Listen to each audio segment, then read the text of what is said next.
As healthcare entities become larger, they appear as formidable competitors in the marketplace. So, what's an independent group to do?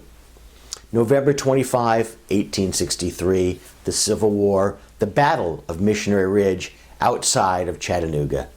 For several months, the Confederate Army held Union forces at bay within a tight semicircular defensive position. Then the Union Army under General Grant launched a coordinated attack against both sides of the Confederate line, as well as at its center. The side attacks had little success, but at the middle, the Union troops breached the line, and then things seemingly fell apart for all. Both sides issued confusing orders to their troops. What were the objectives? What was to be defended? But the outcome was the collapse of the Confederate defense. The first lesson: seemingly strong competitors have a weak point, and their large size makes them overly fragile. Find the point of weakness and exploit it. Grant set his forces to attack at 3 points.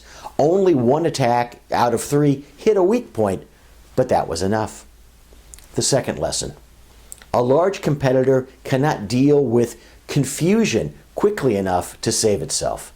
They are too organized, too centralized, too stiff. Although both the Union and the Confederate troops fighting at the center received confusing orders, the Union troops were better at observing the situation and at taking advantage of it.